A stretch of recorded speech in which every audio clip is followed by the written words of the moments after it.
Kia Seltos moshini bor akalarimiz. Sizlar benzinda qiynalib yuradigan bo'lsalaring, sizlarga metan xohlasalaring, propan uстановкаларini taklif qilamiz. Metanda ham, propanda ham вообще ideal yurib, bagajlaringda muammo bo'lib qolmaydi. Ya'ni metan qo'yadigan bo'lsam, bagajdan ayrilib qolaman, bagaj kichkinaligini hisobga degan holat bo'lmasligi uchun sizlarga zo'r yechim qilib qo'yganman. Hozir videoda oxirida tushuntirib ketaman. Hop, bu yerda qo'yilgan zapchastlarni bir boshdan tushuntiraman. Dakota 2 ohmli farsunka, высокоскоростная farsunka buni shartamiz. Высокоскоростная farsunka originaldan, italyanskiy reduktor bu ham originaldan, shlankalar bunga qo'yilgan izolyatsiyalar har bir payka qilib, akkuratniy zavodskiy izolentalar bilan yopilgan.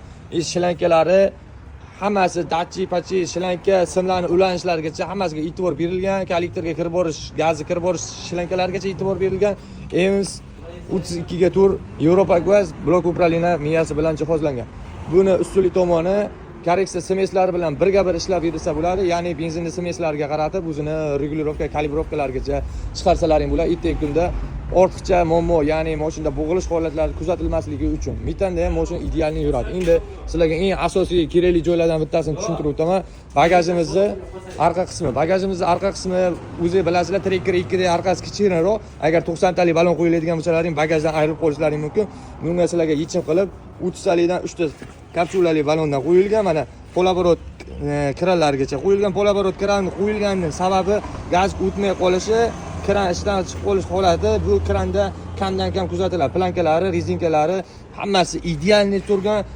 Taydagi bu yerda ugonliklarini qo'yishdan oldin taylarini shumka qilib, keyin ugonliga qotirib yuborganmiz.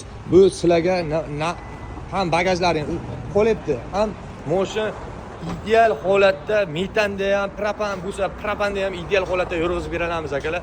Pastda nomer qo'ldiraman, telefon qilib, narx-navosini hozir sabab aytmaydigan sababi kursga qarab narx-navolar, gaz balon kelishi, kelmasligiga qarab narx-navolar o'zgarishi mumkin. Vaziyatga qarab hisob-kitob qilinaveradi. Telefon qilaman, ustunovka qiladigan balalarimiz nomerini pastga qo'yib qo'yaman. Telefon qilib, narx-navoni nima mashinaga qo'ydirishlaringni so'rasalaring, original. Maslahatim hech qachon Xitoy qo'ymanglar. Biz Xitoy qo'ymaymiz, preglagatam qilmaymiz. Hozirgi mashinamizga qo'yilgan narsalar barisi original.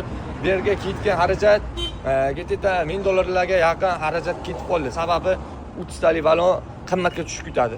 Shuning uchun sal pullaring, sharoitlaringga qarab apparaturalar qo'yilaveradi.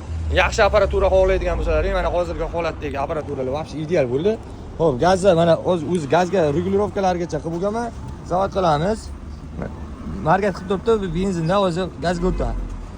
Gazga o'tib bo'ldi. Men gazlarga nastroykalarga qilib bo'lganman. Nastroyka qilganman, benzindan gazga o'tadigan holatidagi переключенияларgacha sezilmaydi. Hammasi ideal yurishlar va shotki metan desalaring, metan, propan desalaring, propan. Nima uchun odamlar metan yoki propan qo'yapti bu mashinalarga? Sabab oddiy deganim, yaxshi benzin solmasalaring, sizlarda kuzatiladigan holatlar, svitchalaring tez ishdan chiqib qoladi. Bular svitchlari arzon emas. Undan tashqari portion sinish holatlari bo'lib qolishi mumkin. Xudo saqlasin, unday holat bo'lib qolmasin. Lekin bo'lib qoladigan bo'lsa, yangi mashinada aybdor qilib qo'yasizlar. O'shaning uchun benzinda qiynalib yuradigan bo'lsalaring, ekonom xohlaydigan bo'lsalaring, metan qo'yinglar. Yo, faqat menga benzin, ekonomni xohlamayman, faqat benzinda qiynalaman deydigan bo'lsalaring, propan qo'ysalaring ham bo'ladi. Ikkita holatga ham mashinalarni yurg'izib beramiz. Mana Kia Seltos mashinamizni metanda yurg'izib berdik. Mashina вообще ideal bo'ldi. Ya'ni shaxsan meni o'zimning fikrim, menga mashinadagi uстановкалар, qilingan ishlar, qilingan настройкалар, mashinada yurib berishi, mashina o'zini tutishi menga realni yoqdi. Bu reklama emas, shunchaki o'zimdagi fikrimni aytib o'tyapman, chunki bu yerda qo'yilgan apparaturalar, yaxshigina apparaturalar qo'yildi. Shu xizmatlar kerak bo'lsa, pastda nomerlarga telefon qilib kelaverasizlar. Joylaringiz sog' bo'lsin, charchab qolmanglar.